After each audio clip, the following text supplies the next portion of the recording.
and welcome back to In Between Sets podcast. I'm your host, Caitlin. And I'm Abigail. And this is episode 17. We're going to be talking about... Confidence. She was so confident in her confident answer. We're going to be talking today about people-pleasing, boundaries, showing up for yourself, and not abandoning yourself. I do feel like this is... If you tuned in last week, we talked about... Decision making. We talked about trusting yourself to make good decisions, quicker decisions, the right, quote unquote, the right decisions.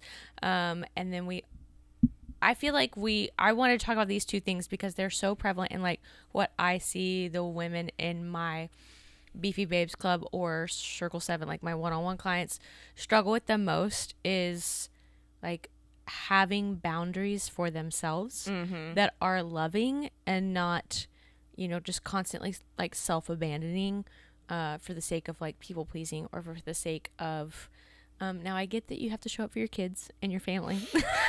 I do understand that. It's like you selfish moms. I do understand that. I am gonna, I think today, play devil's advocate a little bit on that. I'm childless, so I just have Emma. She is going to be a mother.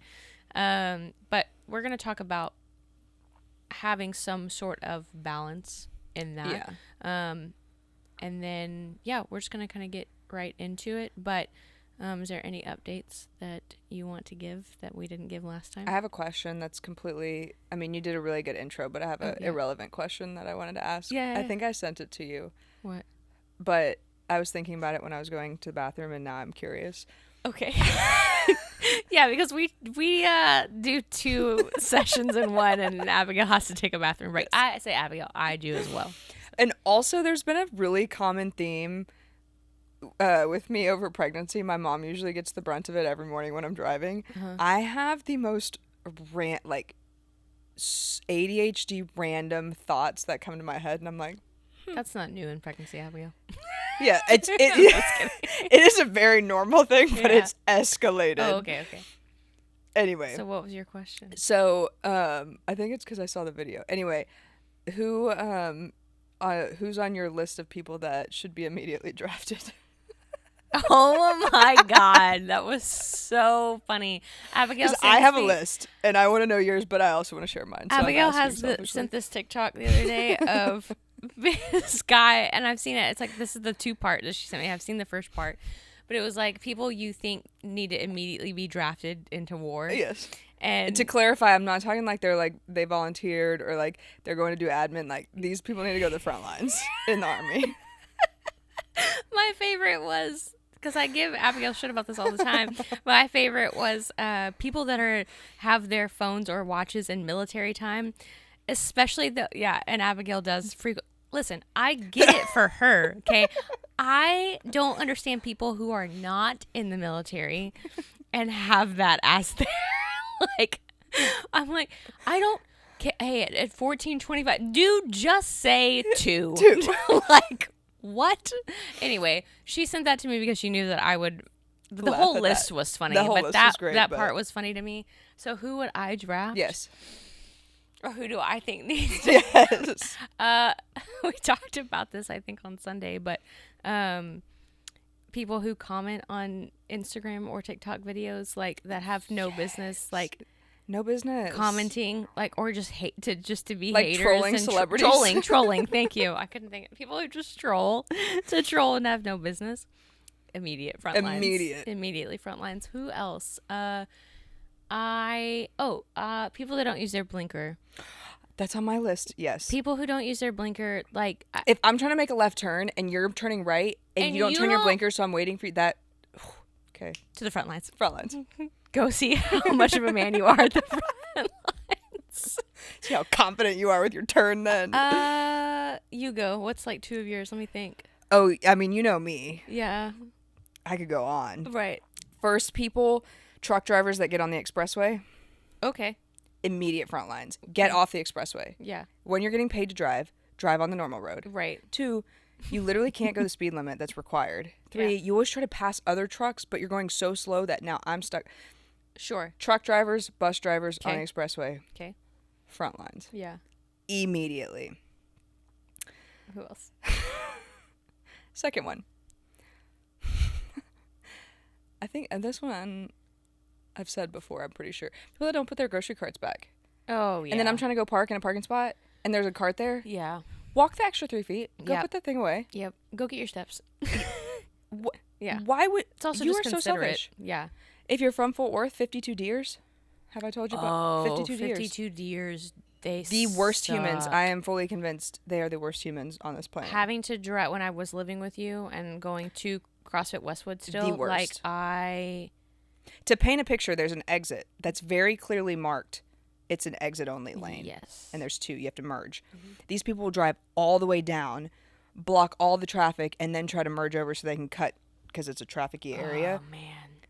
Oh, my gosh. It'll go on for like miles. I will inconvenience myself to inconvenience them because it makes me that upset. 52 deers. 52 deers. As soon as you said that, I was like, oh, yeah.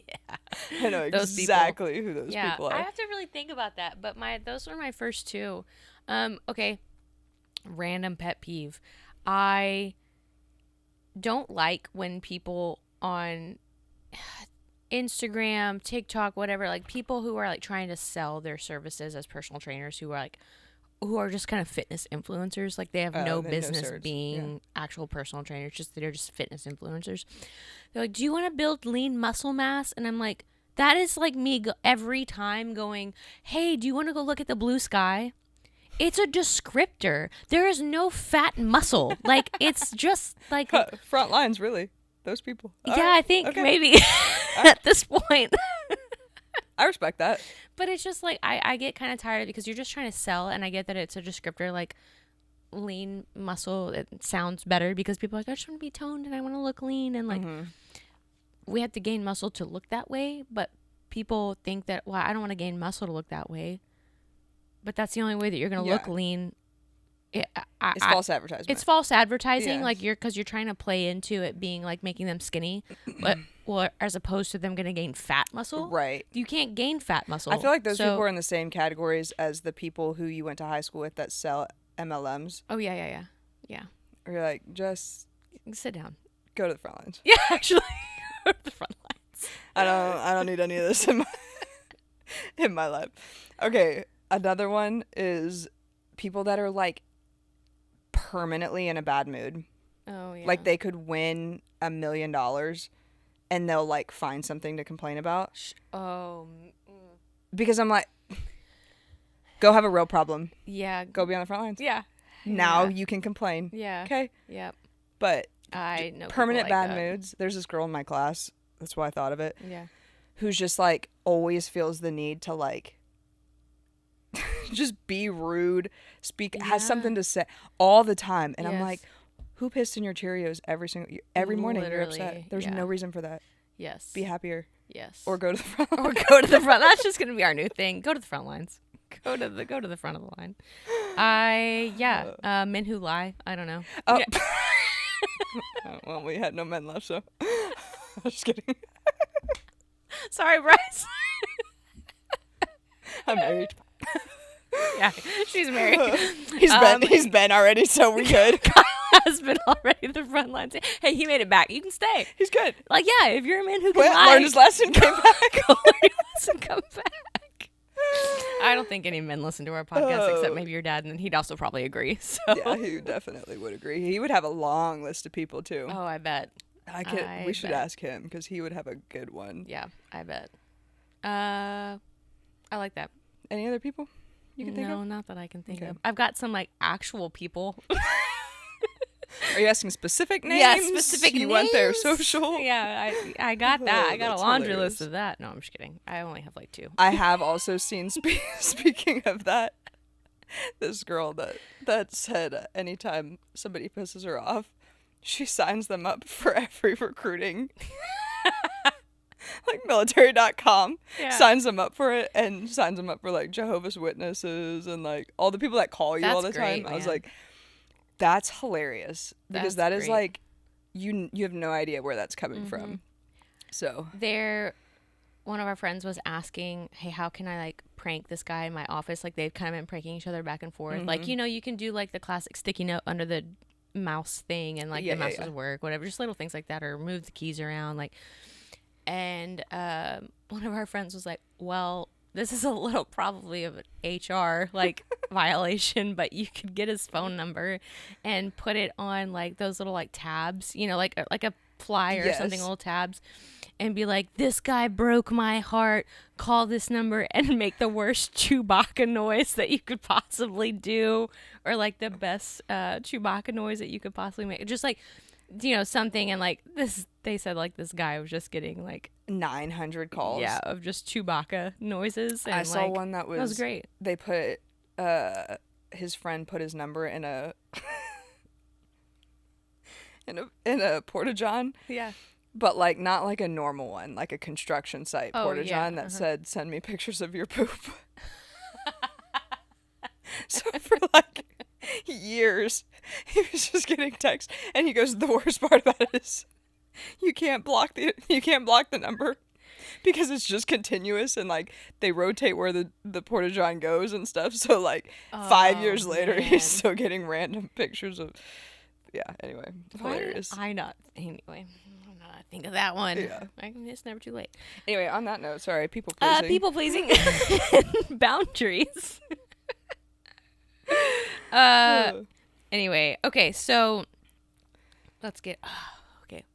I am a recovering people pleaser, so I could go on about this. Yeah, I definitely people pleaser, and also someone who just had really flimsy boundaries for her entire life.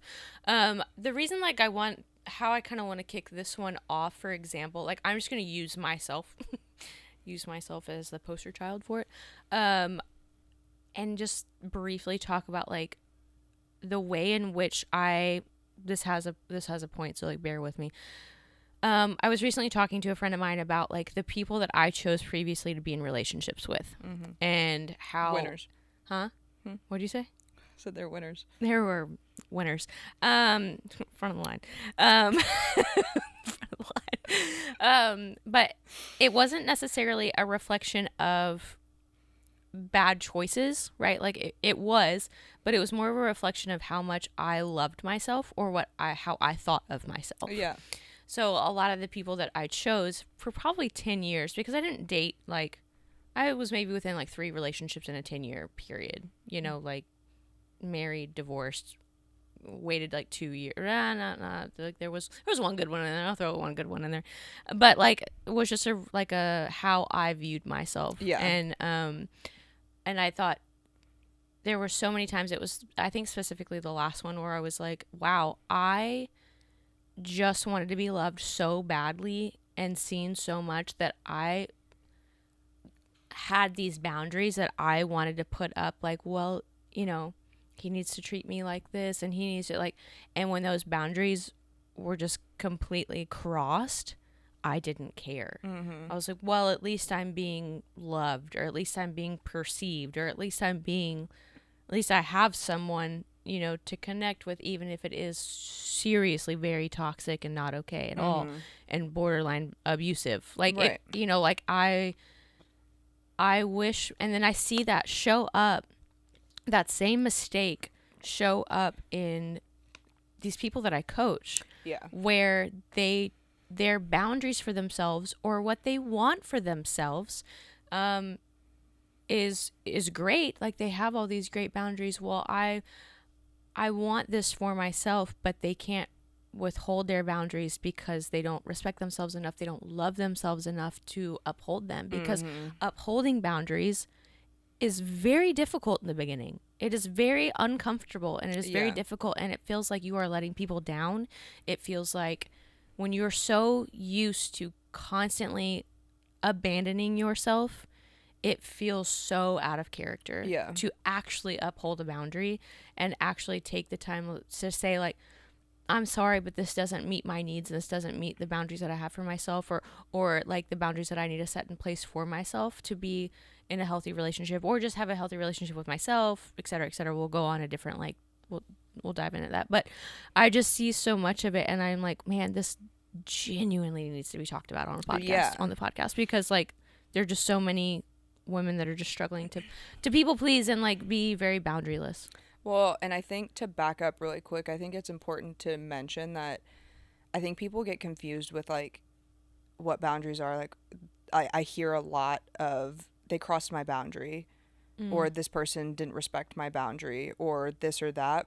And I think that that's not necessarily accurate, because in my eyes, a boundary is a personal thing that somebody else can't cross. You have to allow them to. So, for example, maybe you don't want to be in a room with a particular individual. Right. The boundary is, I don't go to events that this particular person is going to be at. Not, I'm going to go and that person didn't respect the fact that I was there, so on and so forth, and I have bad friends because they allowed him to be here. This is, like, a boundary can't be broken by somebody else. They're broken by you. Right. And additionally, I think boundaries are, there's a difference between, I don't know the other word for it, but I think boundaries are always to make things better. Oh, yeah. So, like, I'm setting this boundary for myself so that I can show up as a better mom. I'm setting this boundary for myself so I can show up as a better spouse, a better friend, a better whatever. Not, I'm putting this boundary up because I hate you. Like, I don't think that's a boundary. Yep. Does that make sense? Yes. And so I think when we talk about it, it should be in that context, in the sense of setting boundaries. Like, I wrote this down. Boundaries don't hurt healthy relationships. Yeah. They reveal unhealthy ones. Correct.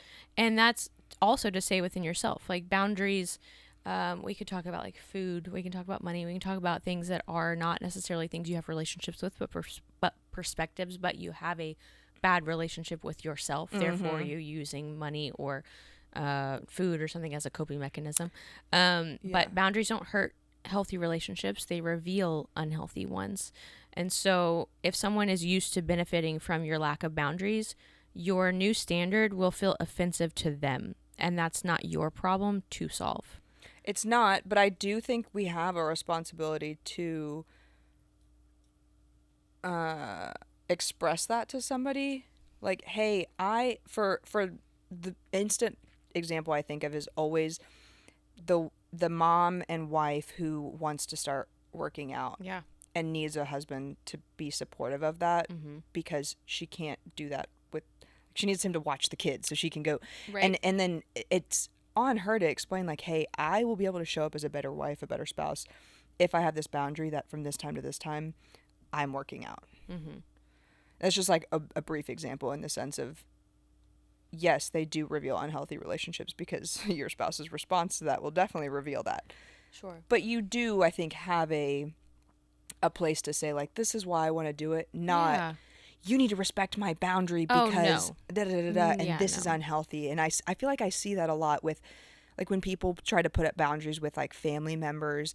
My family hurt me, so I'm putting this boundary of, I'm never going to see you again. And it all comes from this place of, like, anger and resentment and this and that. And I'm like, I don't know that that necessarily counts as a boundary, or if you just have, like, unresolved resentment towards an individual. Right. And I think they're, or because the boundary is to keep the boundary is to keep that relationship. Yes. It's not to end it. Yeah. That's not a boundary. A boundary is supposed to be made out of love, if not like for yourself, but for the people that are involved. Right. Definitely if you're trying to keep that person in your life. There are toxic relationships and toxic friendships and stuff like that. And I don't like throwing the word toxic around. I feel like it's just buzzword. It's a buzzword, but like when you have there are times when you do recognize that the people in your life are only benefiting from your friendship. Correct. Are only benefiting from you in the relationship and are giving nothing in return. Then that boundary does need to be set so that you guys can have a better friendship. Yes. Or that you can finally make the decision for yourself to leave and exit the friendship. Exactly. And if it wants to come back around on better terms and within, like, maybe it took them some time to heal, maybe it took you some time to heal and to work through your own issues. I've done that before, where I had to not take a break from my best friend, but I put a kind of a boundary between us, because I was like, hey, I'm not okay right now. Yeah. I'm not showing up in the way that I need to. Let me clean up my side of the street so that I can come and be a little bit more like, we can come back together, you know. And she was like, dude, respect, like, let me know when you feel like that's a good time for you. Yeah. The other one, I think the reason that we people please and like do all that, I wrote down, because we as Christians too, like and I fall into this a lot, is I want to love others the way that Jesus did. Like, but I'm not Jesus. I'm not God. Like, but I want to be able to make people feel that way and make people feel his love, because that's our only mission here in this life. But I put, being kind doesn't mean being available 24/7. It doesn't mean like I put, Jesus served people, but he also withdrew when he needed rest. And boundaries are not unkind; they are Christ-like. Just having the boundaries for yourself of people pleasing. Like, I struggled for a long time of just always being available to everyone, and like especially to clients, right? Like, I just wanted them to feel supported. I wanted them. Well, I was like seriously lacking in like my space. Like, I would be replying at 9 p.m. Like, dude, you don't be replying to anybody at 9 p.m. Like. No. You can cut off at 6 p.m., 5 p.m. even. Like, they can wait. If it's not, or they're not in prep. Like, I don't coach people like that. Yeah. So, like, that, it doesn't need to be, like, even then, served. It's like, yeah, it doesn't need to be served able to immediately then. But I said, ask yourself, am I doing this out of love or out of fear of how I'll be perceived if I don't? Like, it's almost selfish to me to be so consumed with how someone else thinks of you. Yeah. Like, if I were to be like, well, I wonder what people think of me if I did this. Like, why do you think people think of you at all? Like, they don't. We genuinely don't. We're all selfish, and we're all like, we are the only ones living in our minds. So like, there are 1,000 things that, like, this can even go back. This is like an off, but if you wanted to go and grow on TikTok or Instagram or whatever, well, I'm afraid of being seen. I'm afraid of being perceived or whatever. Man, they're going to think about you for like 10 seconds after they swipe your video, after they listen to it. Cool. Like, I guarantee you, I'm not there. Like, I'm not thinking about any creators. It's the same thing with like going to the gym for the first time. Yeah. They ain't thinking about you. I promise. They think about themselves in the mirror. Exactly. I tell girls that a lot. I'm like, well, I'm afraid of guys being like, man, they don't give a about you. No. Like, everyone's in the mirror, and then also at the same time, everyone is in there trying to do the same thing. Like, everyone in there is trying to like better their lives. They're not going to crap on someone else trying to do it for the first time. Like, the gym community, this is a way off topic. The gym community is, but I had someone DM me about this like 2 days ago. I was like, the gym community is one of the nicest, most supportive places. So supportive that you could walk into. Like, I get that it's intimidating, and like, if I were to go into a new gym too, like, I still, like, there's still a little bit of me that goes, oh, where's the leg extension? Where's this? I'm like, I'm just trying to like map out my workout. It's not like walking around there looking lost, but at the same time, I'm like, man, I don't care. Like, I'm going to do what I'm going to do. And then that kind of goes away. But I can understand like being a first timer being like, well, I'm really intimidated. Fair. But just so you know, like, you can literally ask the person next to you, hey, do you think you can spot me? Or, hey, do you know where the leg extension is? Do you know, like, people are, oh my God, yeah. So let me get, people are so helpful and supportive, and they don't care. Well, I don't also want to be filmed doing something wrong. For why? Sorry. Yeah. Like, I'm not sorry, but like, just, it'll be okay. I doubt you'll see it. Well, I mean, it comes, and I think it comes back to that whole, like, I don't remember the full quote, but it's like, you're never criticized by somebody doing better than you. Right. And it's kind of the same with people pleasing, in the sense of like, the friends I have that are confident and don't necessarily struggle as much with people pleasing. I know if I said, hey, I know I told you I was going to go, but like, I really don't feel like I can go because of X, Y, and Z. They're the ones that are like, all right, cool. They're the ones that, I forget to text back you 90% of the time. Yeah. It's like, I know I don't have to like come back. I'm so sorry, this and that. I'll even get that from friends. Like, actually, it was my aunt. I was texting my aunt the other day, and I said, sorry, I didn't respond. Like, I had this exam, whatever. And she said, you never have to apologize for not responding to a text. And I'm like, those are the people, you're not criticized by people that are struggling with that. The people that are butthurt or offended or whatever by those things are the ones also struggling with the people pleasing, the wanting to be, those types of things. And it's just reflected and projected onto you in the same way that the people criticizing you in the gym are the ones that haven't worked out in a year. Yeah. It's the same. I think it's kind of the same situation. Yeah. I put to like pulling in the spiritual discipline of it. Like, well, I want to, you know, love others and show up for others and be supportive, and like that's all great, because I do think that that is a really special gift that a lot of people have, of being just like overly supportive, and like that is their way of showing love and like showing up for people, and I love doing that, don't get me wrong, like absolutely. I think Lauren's also really great at it, like you're really good at it, of just being like, you helped someone clean their house out the other day, you know, or like or help move or whatever, you know, like you always kind of want to be there for people. That's not what we're saying, but you don't have to perform or constantly say yes to things that drain you. And no doesn't need to be an explanation or an apology. It's a full sentence. Like you've said this so many times, like no is a full sentence. Like you don't have to, showing God's love and being supportive and always being there for your friends and stuff it shouldn't feel performative. Like it shouldn't feel, obligatory, or obligatory. Yeah. Like an obligation to do. It should come out like of heart posture, like, well, this feels like it is the right thing. Like I've caught myself so many times when my friends are hurting, but like they're literally in like 13 hours away from me, they're 15 hours away, there's not a lot I can do that immediate moment except like get on the phone with them or whatever. But like I feel the need to, like, I'll start to feel guilty for not being able to pick up and leave. I'm like, yeah, but because you have your own life too, and you're doing things, like you are also living life, but like she understands that, and you would also understand that. You don't expect that from her, so it's really like wrong of you to expect that from yourself for her, you know. And I feel that way sometimes. Like I can catch myself feeling guilty because I don't have kids, and I'm always expected to pick up and go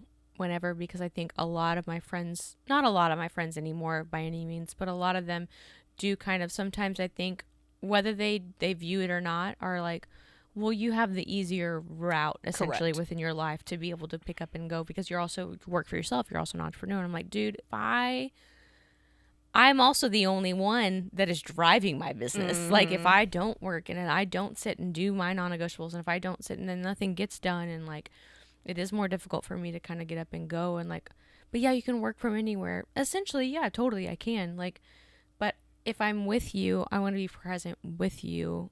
And am I in a position within my business to like spend 2 hours, 3 hours in the morning and then call it a day? If I am, cool. I can't prep like at all. Like I can't pick up and go anywhere. Well, and I think it's I feel like with the kids thing, or the whatever the specific situation, I think that one is a very prominent, when you are the person with the family, you think, oh, well, they could just da da da da da. But again, it just comes back to like, they're only focused on them. They're not focused on X, Y, and Z things that you have going on. So in their mind, no, yeah, it's way easier for you. It's like, well, you don't actually know anything that's happening. Yeah. And so it's not, it's just kind of a self-centered way of thinking about it. But what I wanted to say on the being a good friend, showing love to people, it does very quickly become people pleasing. And I think I fall victim of that too, and I would justify it by it fills my cup to fill other people's cup. Oh yeah. Right? And so like that's how I would always think of it, like, oh, I love to like show up to the random events or the surprise gifts or help moving and all it, like it genuinely does make me happy. Like that's a true statement. However, just because you have, what do they say, like a free hour on your schedule doesn't mean that you have a free hour. Like there are still things that you need to do to fill your cup, and if you're constantly filling those under the justification of it's filling my cup, you're kind of running from something of like, why are you not allowing yourself to just give yourself a place of rest and be with yourself and not have to say yes to every single thing that you're asked for. And so I think it's very easy to justify it because that is a true statement. Like it really does. I love it. I love being around and helping people. And so it becomes very easy to make that excuse. I keep bending this carpet. Yeah, but agree. It's a slippery slope in that you quickly drain your own cup, and then you're not present for any of the people that you're around. And kind of going back to your, like, no is a full sentence. Even to this day, that's something that I struggle with, in the sense of, hey, are you free? No, sorry, I have da da da da da. Mm-hmm. You can just say no. Like, you don't owe me an explanation. And you call me out on that all the time. Like, hey, sorry about da da. Like, dude, it's just, you could just say no. Okay. It's okay. Yeah. Okay. Like, is it? Yeah. I think a lot of the people that you are, and I know you could also run into, like, family members and, like, people that don't understand that no is a full sentence, mm-hmm. and get some pushback on that. And I do understand that. I would just recommend making it repetition, mm-hmm. because if you always bent towards their will, and now you're saying no, like, and now you're saying, actually, no, I have a workout scheduled for myself from 9 to 10 while the kids are with their dad, or, you know, doing something or whatever, or and one of your friends is like, well, let's go do this, or one of your, you know, like your mother-in-law or something is like, well, I need you to help me with, like, no, I actually, like, just say no. Yeah. You don't have to say, hey, I have this scheduled or whatever. Just say no. Right. I can't. I'm not. Sorry, I can't. Not available. Yeah. So sorry. Because I see that just happen so much in my community of, well, then the day got away from me because, like, one of my clients said, and I'm sure she'll listen to this, but she'll be okay with me sharing, but she said that she felt like the stars had to align for her to be able to get a workout in. Mm-hmm. And I was like, that, I understand she is a stay-at-home mom and her husband works on a ranch, and, like, that he is constantly busy. But you're telling me that there's not 1 hour out of your day 3 times a week in which you can take some time for yourself. If that is a lack of boundaries. That is a lack of boundaries, and that is also a lack of self-respect. Like, that's what I'm trying to get across here, is that, like, you do not have to feel guilty for trying to respect yourself while also having kids and a family. Like, in fact, it makes you a better mother. I wish I could, like, have, and maybe I can't, maybe I can have all of my moms that do it, because I do have several moms, mm-hmm. that do it 5 times a week. They go to the gym in the morning. Like, they have their routine marked with their husband. Like, they have, maybe that's great. Like, they have great communication versus some others don't. I don't know. I'm not trying to be a marriage therapist either. Mm-hmm. You know, like, I'm just a one thing, just a personal trainer. But I would much rather them be able to look and tell these girls who are just still struggling with the boundaries and struggling with, like, well, I feel mom guilt and stuff. Like, and Allie will not mind me talking about this at all, but she's really already struggling with mom guilt. And, mm-hmm. like, he's 7 weeks, 8 weeks old, you know? Yeah. And one of my other best friends was like, hey, what can I tell her, like, to kind of make, she's like, the sooner that you can start or stop feeling mom guilt, the better. Mm-hmm. Because if you just continuously keep letting it, you know, kind of intercede, like, it will become prevalent even when they're 2 and 3 and 4. Like, you will always find a way to feel guilty about something as a mom, because you can always feel like, well, I should be a better mom. Dude, it's your first time doing it. Yeah. Even if you're your second, your third, like, but my friend who was giving the advice was just like, do something for yourself every day. It is not selfish. It is, she's like, I feel like as motherhood, and again, guys, I'm not a mom, but I have so many friends that are. Like, so much wisdom I could get. I have so from much. All my experience. Yeah, exactly. And she, you know, this is not her. No, I'm just kidding. It is. But she was like, it's a culture thing where we, as women, we have gone, okay, well, bear with me. I'm trying not to just completely screw up what she said, but she's like, it is not, like, bad of you to do the, like, just the self-care things, like take a shower, shave your legs. Like, someone, I guess on TikTok or something, was like, oh my god, I need to shave my legs, and babe, can you watch the kids for like an hour? Like, it's been like 2 weeks, it's been whatever.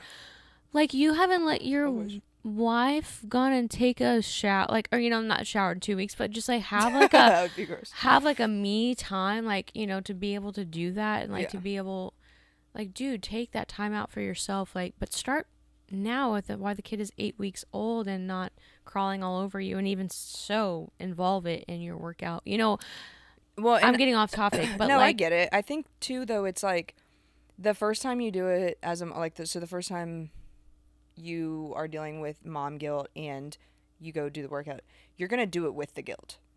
Mm-hmm. And you kind of have to. Mm-hmm. And then you got to do it again, and you're still going to have the guilt, and then you have to do it again. It's really uncomfortable. Yeah. It's the same thing with, like, the first time you say no, mm-hmm. I can't.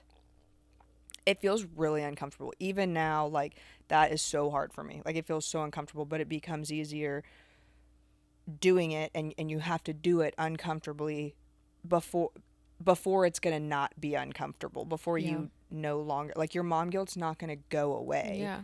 You have to do it anyway, and then eventually it'll start to dissipate, and so on and so forth. And I think that's... Do it with guilt. Yeah.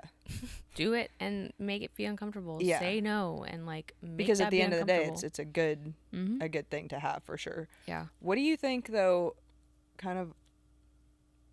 I might be taking you off topic, but... No, go for it.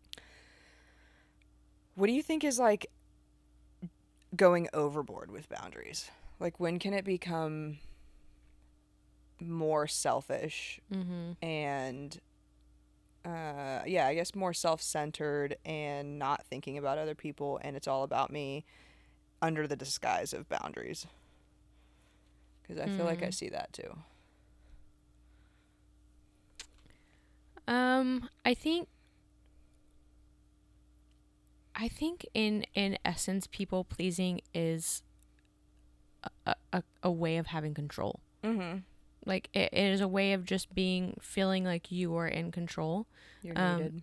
And you're needed, and, like, you're seen and being perceived and you're thought of. And I think people can take it, and if we often think about, like, people pleasing is an extreme if you allow it to be, right? Like, always, like, just, and I've been there where even Lauren said I was in that really unhealthy relationship, and she, like, gifted me something, like, I think it was, like, a motorcycle backpack, like, oh, I remember this, yeah. And it was, like, free from 511, whatever. She gave it to me as a sample, and she's like, "Oh, you really need this." And I literally turned around the next day and gave it to that person, because she was like, and it was just kind of also like a theme, not even just, like, in this relationship, but in my life at the time, where, like, any drop of, like, love that I was getting from other people, or, like, I was giving it away, like, I was my cup wasn't even, like, getting filled at all. It just had an immediate hole in it. And then I had to, I mean, yes, like, it's okay to, like, kind of take some time to be like, okay, I really need to, like, I need to patch this hole up and, like, spend some time with myself.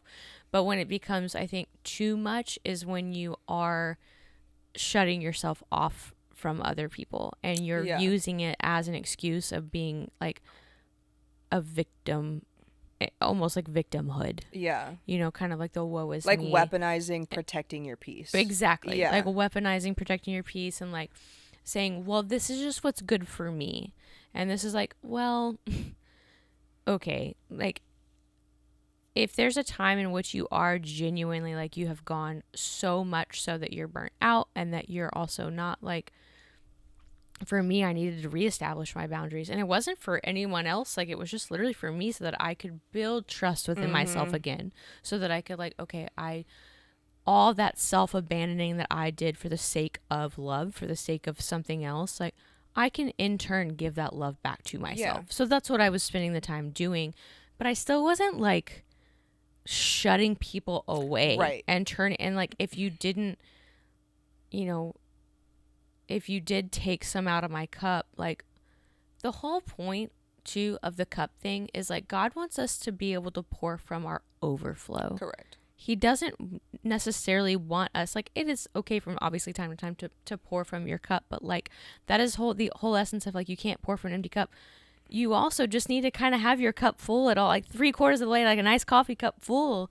And that way, that when, like, joy does enter your life and things enter your life, and you are saying no, and you are healing, and you are all of these things, then other people get that. Versus, like, I say this a lot, when you don't heal from the things, and, like, your trauma in general, like, and I don't like all this self-help talk. I sent you that reel or that TikTok. Yeah. I was like, can we just stop saying holding space and stop saying, like, I very much do feel that way. But, like, when we don't heal from the things that have traumatized us and, like, made us, like, kind of people pleasers, made us that way, then we are bleeding those traumas onto other people. And I think that that's, like, what I want people to hear, especially, like, new moms or moms in general, like when you don't take the time for yourself, like instead of people getting the overflow, they are getting emptiness and nothingness. Mm-hmm. Like, and so I do think that the flip side of that is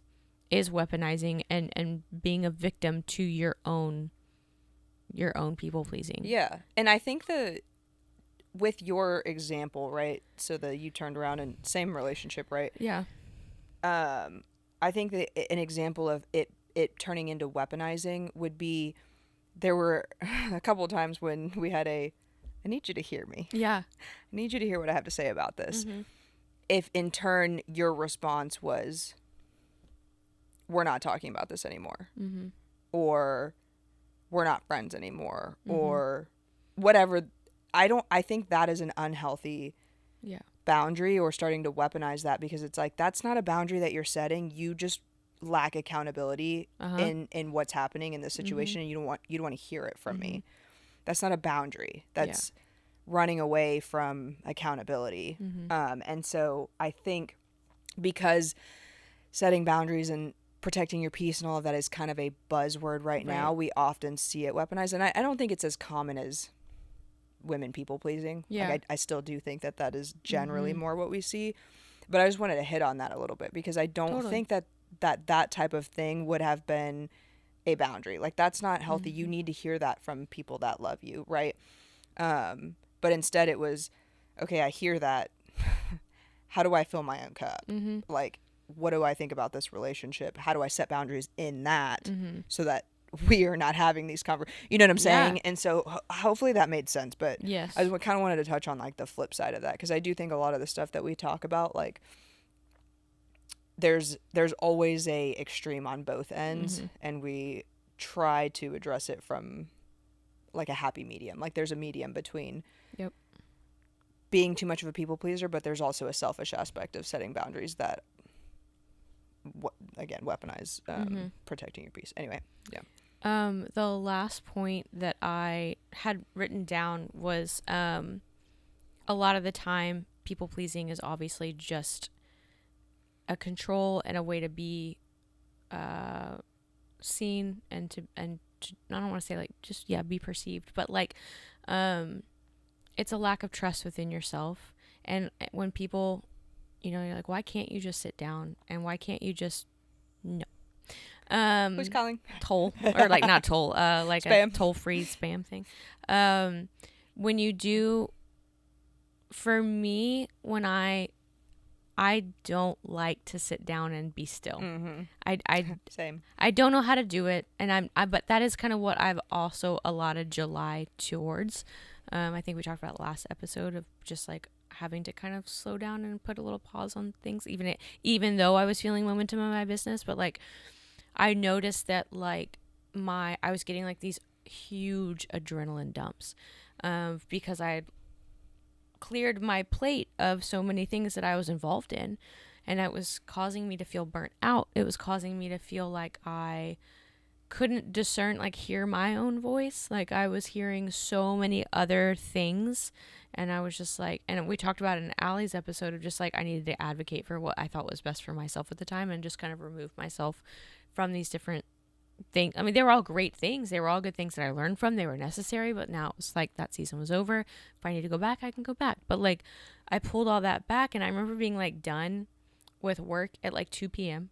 Then I could go to the gym. It was a light day. I was done with the gym at 4. It was like a Monday, and I usually would have a call within the executive coaching business at 5, but I didn't have anything left. Like, I think I was even almost done with my steps, I think. I was just like, and I started feeling like lonely and anxious, and just like, and I was sitting like, what do I put on my schedule to do? Yeah, I was sitting, and I was like done at 4, and I was like, well, all these things came into my head of like, well, you must be lazy. Well, you must not be working hard enough. Well, there's always something you could do. Why don't you do it now? And I was just like, oh my gosh, I just want to like turn it off, but I couldn't recognize it. Then I was like, I was associating it with like loneliness, and like, but dude, what you were experiencing was boredom. Like, what you were experiencing was rest. What you were experiencing was like, you're self being like, no, this is actually okay to feel. Like, you need to feel rest. I'm not saying go like brain rot and watch Netflix. You can go probably deserve it a little bit, but like, but you know, like go read, go finish a book you've always wanted to do, or just like sit and play with Emma outside and not think of anything. Like, but for the longest time I had, like there's value in that. There's value in that. And if you're feeling that gap of like not knowing, you know, like, oh, I just want to fill it with something. I want to people please. I want to be busy for the sake of it, because I don't want to sit and sit and like deal with my feelings, sit and deal with like, that is where God shows up though. Like that is where God fills those gaps, is like when you actually take the time to be still and know that I am God. So like I'd written that down, like you don't need to strive for approval when you already have the approval that matters most. And the more you root for yourself and what he says about you, the less you'll shape shift for others. And I think what you said something earlier about filling people's cup comes from an overflow. I forgot the analogy you said, but and I think exactly what you're saying is that when you're not allowing God to fill that cup up and everybody else is the overflow, that's where the like, what do I do next comes from. Right. Whereas like when that's filled, you don't feel that way because everybody else's love is just the overflow. It's like, oh, I feel great. Yeah. And I think every time I lean into people pleasing, it's because I need other people to fill the gaps that like I'm not allowing Christ to fill in me. You need validation. You need to be seen. You need like, there are things that you need to have met, and like, rather than doing that, like allow God to fill those spaces and fill that validation, fill those voids, fill those things, so that way because I know that you and I both like to show up for each other. We both like to show up for the people that we love. We like to go above and beyond. Like we love doing that. But like if I'm an empty cup, like I'm not a very good friend. Right. Like I'm not doing that to like, if God is not doing it within me and we're not doing it together, then like it pours over into everything else. Yeah. So that's all I had really for this episode. I have one last thing. Oh, go for it. No, for the chronic people pleasers like myself, I think it's very easy. They always say if you need something done, give it to the busiest person, because they like figure out how to get it done. Correct. Right? Yes. And so I feel like with chronic people pleasers, it's very easy to unintentionally take advantage of them. And I say unintentionally on purpose, because I do not think it comes from a place of malice. Like you're not trying to take advantage, right? But I see it with if I do it to my friends on accident or whatever. But anyway, so people that are chronic people pleasers, like they're the ones that are volunteering for everything. They're the ones that are doing the party planning. They're the ones that are showing up when you need, like all these different things. It's very easy because they always show up. So who are you going to ask? Well, I'm going to ask the person that's always showing up. And so I think it's important to recognize, one, that people don't do that on purpose. Right. So to not get your feelings, if you're the person asking them, like, hey, can you come, and you get told no, like it's not a personal attack. Like, don't take that personally. But also if you're the people pleaser, that recognize that happens. And so you are going to be forced to say no more than somebody who isn't.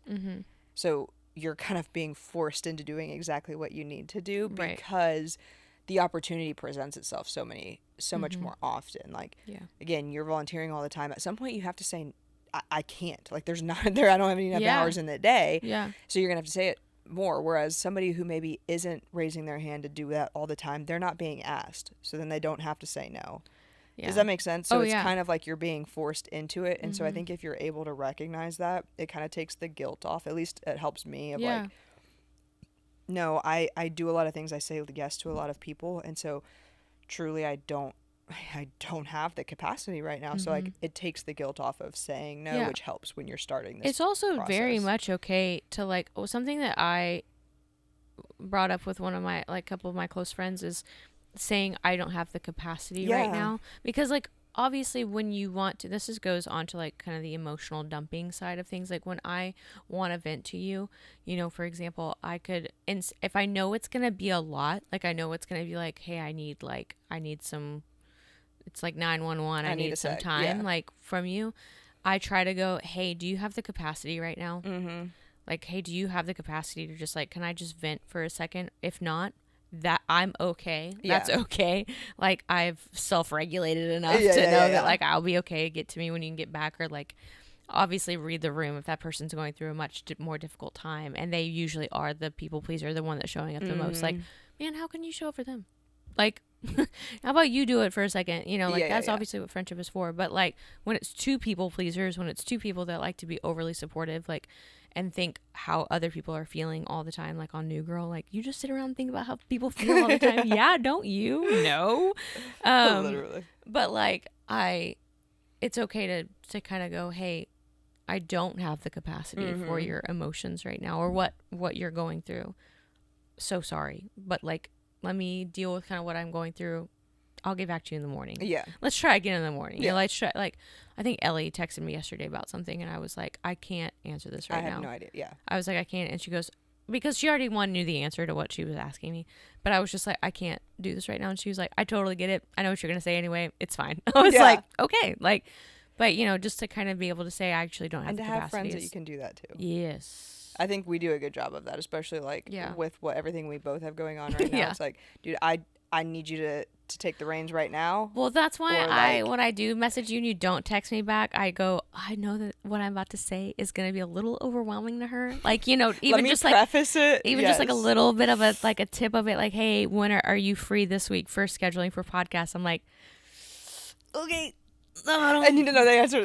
Don't get mad. I just need to know the answer. Like, you know, take your time. Like, I know that you're probably studying for something. You're off being married. You're off being pregnant. You're off being whatever. Like, being a dog mom. Like, there are things that are going on. I'm like, she'll get to me when she gets to me. But like, and then it's the same thing of like a short response is not like, oh my god, she's so mad at me. No. Like, your girl's just hungry. Yeah.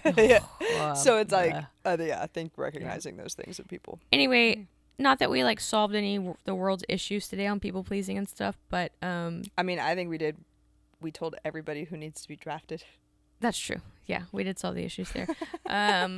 But we just wanted to bring light to it because obviously we are recovering people pleasers ourselves. Yes. I feel a little bit more like I'm less of that nowadays. Like I'm very like sacred with who I do that for and how I do that and when I do it. Because I'll be honest, it can get out of hand for me, like with how many people I have to show up for when it comes to even to my business. So I have to be really, really delicate with all of that. But we just wanted to bring that to light and also give people permission to start utilizing those tools, saying, no, I don't have the capacity. This is a boundary for me. I have to go to the gym. I have to go, like, advocating for yourself essentially is what we want. And the challenge of when you do set boundaries only you can break. It's not a boundary if somebody else can break it. Right.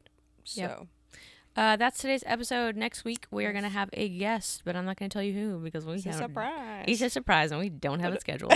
Okay, I'm just kidding. Like, subscribe, share with your mom. Thanks. Bye. Okay, bye.